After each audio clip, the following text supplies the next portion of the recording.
విద్యార్థుల భవిష్యత్తు కోసం మంచి చేస్తుంటే విష ప్రచారం చేస్తున్నారని, ఎల్లో మీడియా తప్పుడు రాతలు రాస్తూ ప్రజలను తప్పుదోవ పట్టిస్తున్నారంటూ ముఖ్యమంత్రి వైఎస్ జగన్మోహన్ రెడ్డి మండిపడ్డారు. ప్రభుత్వ పాఠశాలల్లో చదువుకునే 8వ తరగతి విద్యార్థులకు వరుసగా రెండో ఏడాది కూడా రాష్ట్ర ప్రభుత్వం ట్యాబ్స్ పంపిణీని చేపట్టింది. 620 కోట్ల వ్యయంతో బైజూస్ ప్రీలోడెడ్ కంటెంట్ గల 4,34,185 ట్యాబ్స్ను 9,424 పాఠశాలల్లో విద్యార్థులకు ఉచితంగా పంపిణీ చేయనున్నారు. అల్లూరి సీతారామరాజు జిల్లా చింతపల్లి నుంచి సీఎం జగన్ గురువారం నాడు పంపిణీ ప్రారంభించారు. ముఖ్యమంత్రి జగన్ పుట్టినరోజు కానుకగా వాలంటీర్ల జీతం 750 పెంచుతున్నట్లు మంత్రి కారుమూరి తెలిపారు. పెంచిన వేతనాన్ని వాలంటీర్లు వచ్చే నెల 1వ తేదీ నుంచి అందుకుంటారని స్పష్టం చేశారు. ఈ సందర్భంగా టీడీపీ అధినేత చంద్రబాబు, జనసేన అధినేత పవన్ కళ్యాణ్పై మంత్రి తీవ్ర విమర్శలు చేశారు. వారిద్దరూ కలిసి రాష్ట్రాన్ని దోచుకోవాలని ప్లాన్ చేస్తున్నారని మండిపడ్డారు. అందుకే సీఎం జగన్ నిజాయితీగా అభివృద్ధి చేస్తుంటే ఓర్వలేకపోతున్నారని విమర్శించారు. ఎవరు ఎన్ని కుట్రలు చేసినా జగన్ మరోసారి అధికారాన్ని ఏర్పాటు చేస్తారని మంత్రి కారుమూరి నాగేశ్వరరావు ధీమా వ్యక్తం చేశారు. ఆంధ్రప్రదేశ్లో అన్ని వర్గాల వారికి సంక్షేమ పథకాలు అందజేస్తున్న వైసీపీ ప్రభుత్వం విదేశాల్లో ఉన్నత విద్య అభ్యసించే విద్యార్థులకు జగనన్న విదేశీ విద్యా దీవెన కానుకను అందజేస్తోంది. అందులో భాగంగా విదేశాల్లో ఉన్నత విద్యను అభ్యసిస్తున్న పేద మధ్యతరగతి విద్యార్థులకు ఏపీ ప్రభుత్వం జగనన్న విదేశీ విద్యా దీవెన పేరుతో 41.6 కోట్ల రూపాయల ఆర్థిక సాయాన్ని అందజేశారు. జగనన్న విదేశీ విద్యా దీవెన, జగనన్న సివిల్ సర్వీసెస్ ప్రోత్సాహకాల నిధుల్ని బుధవారం సీఎం జగన్ విడుదల చేశారు. ఆంధ్రప్రదేశ్లో అంగన్వాడీ హెల్పర్లకు వర్కర్లుగా ప్రమోషన్ ఇచ్చేందుకు వయోపరిమితిని పెంచుతూ ప్రభుత్వం గురువారం ఉత్తర్వులు జారీ చేసింది. హెల్పర్లకు అంగన్వాడీ వర్కర్లుగా ప్రమోషన్ ఇచ్చేందుకు ప్రస్తుతం ఉన్న వయోపరిమితిని పెంచింది. ఆ ప్రకారం 45 ఏళ్ల నుంచి 52 ఏళ్లకు పెంచుతూ ప్రభుత్వం ఉత్తర్వులు జారీ చేసినట్లు తెలుస్తోంది. అలాగే అంగన్వాడీలకు సంబంధించిన టీఏడీఏలు చెల్లించేందుకు ఉద్దేశించిన మరో జీవో కూడా జారీ చేసింది. ఇటీవల మంత్రులతో జరిపిన చర్చలో ఇచ్చిన హామీ ప్రకారం ఈ ఉత్తర్వులు జారీ చేసినట్లు ప్రభుత్వం తెలిపింది. ఇస్రో సంస్థ చంద్రుని దక్షిణ ధ్రువంపై చంద్రయాన్ 3ని విజయవంతంగా దింపి స్పేస్ పరిశోధనలో చరిత్ర సృష్టించింది. ఇప్పటివరకు ఎవరికి సాధ్యం కాని ప్రయోగం ఇది. దక్షిణ ధ్రువంపై ల్యాండర్ను దింపి అసాధ్యాన్ని సుసాధ్యం చేసిన భారతీయ అంతరిక్ష పరిశోధన సంస్థపై ప్రపంచవ్యాప్తంగా ప్రశంసలు వెల్లువెత్తుతున్నాయి. ఇస్రో శాస్త్రవేత్తలు తమ ప్రతిభతో చంద్రయాన్ 3 ప్రయోగాన్ని విజయవంతంగా నిర్వహించినందుకు ఐరోపా దేశం అత్యున్నత పురస్కారాన్ని అందజేసింది. ఐస్లాండ్లోని హుసావిక్లో గల exploration museum 2023 Leif Erikson lunar ప్రైజ్ను ఇస్రోకు అందజేసింది.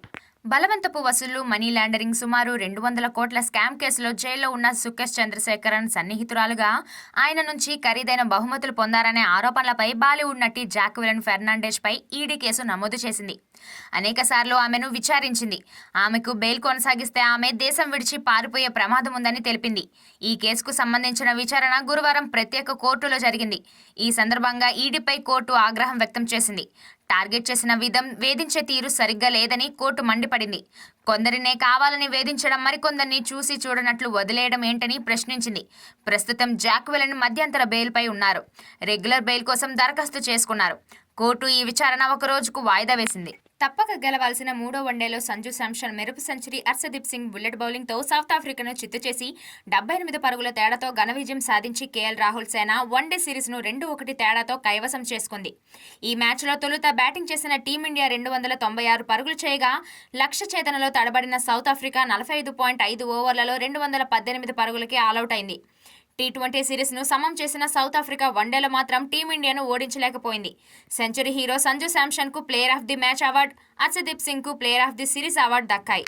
దేవా అలియాస్ సలార్ అస్సోంలో బొగ్గు గనిలో పనిచేస్తుంటాడు. అక్కడికి ఆద్యను కిడ్నాప్ చేసి తీసుకురావడంతో ఆమెను దేవా కాపాడుతాడు. ఆ తర్వాత తన ఫ్రెండ్ వరదరాజ్ మన్నార్ దేవాను 25 ఏళ్ల తర్వాత వెతుక్కుంటూ ఆ ప్రాంతానికి వస్తాడు. దేవా తన తల్లితో కలిసి అస్సోంలో ఎందుకున్నాడు? కన్సర్ అనే రాజ్యాన్ని పాలించే మన్నర్ వంశానికి ఎదురైన సవాలేంటి? దేవాను వెతుక్కుంటూ వరదరాజ్ మన్నార్ ఎందుకొచ్చాడు?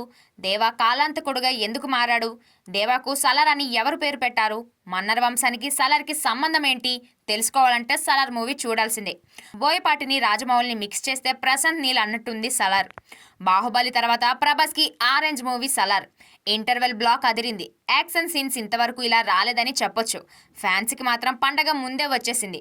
ప్రభాస్, పృథ్వీరాజ్ సుకుమారన్, శృతి హాసన్, జగపతి బాబు, బాబీ సింహ తారంగణంగా హోంబాలే ఫిల్మ్స్ నిర్మించిన అద్భుతమైన మూవీ సలార్. చూడాల్సిందే మరి. రాణిగారికి నచ్చితే సొంతం అవ్వాల్సిందే, అది కోటైనా పేటైనా అని సామెతలాగా వైజాగ్ బీచ్ రోడ్లో ఉన్న గాదిరాజు ప్యాలెస్ వివాదాల్లోకి వెళ్ళింది. ఈ ప్యాలెస్ మహారాజా ప్యాలెస్ లాగా ఉండి అందరినీ అట్రాక్ట్ చేస్తుంది. బడా పెద్దల నుంచి ప్యాలెస్ను తమకిచ్చేయాలని యజమానికి సందేశాలొచ్చాయి. అమ్మేదే లేదని గాదిరాజు ప్యాలెస్ యజమాని స్పష్టం చేసేశారు. వెంటనే ఆయన భూమిని 22A చేర్చేశారు. 22A అంటే వివాదాస్పద భూమి, ప్రభుత్వ భూమిలో కట్టారని అర్థం. ఇదేంటని గాదిరాజు యజమాని అడిగితే సెటిల్ చేసుకోమని సలహా ఇచ్చినట్లు ఆయన బాధపడ్డారు. ఈ విషయాన్ని మీడియా బయటపెట్టింది. ఆస్తుల్ని లాక్కోవడానికి ప్రభుత్వాన్ని, అధికారాన్ని అడ్డగోలుగా దుర్వినియోగం చేస్తున్న వైనం విశాఖ ప్రజల్ని నివ్వెరపరుస్తోంది. తెలంగాణలో విద్యుత్ రంగ పరిస్థితిపై అసెంబ్లీలో కోమటిరెడ్డి బ్రదర్స్ కి మాజీ మంత్రి జగదీష్ రెడ్డికి మధ్య వాడివేడిగా చర్చ జరిగింది. యాదాద్రి థర్మల్ పవర్ ప్రాజెక్టులో పెద్ద కుంభకోణం జరిగిందని, దాదాపు 10,000 కోట్లను జగదీష్ రెడ్డి దోచుకున్నారని మంత్రి కోమటిరెడ్డి వెంకటరెడ్డి ఆరోపించారు. మాజీ మంత్రి జగదీష్ రెడ్డి స్పందిస్తూ తనపై వచ్చిన ఆరోపణలపై సిట్టింగ్ జడ్జితో విచారణ జరిపించాలన్నారు. తనపై అసత్య ఆరోపణలు చేస్తున్నారన్నారు.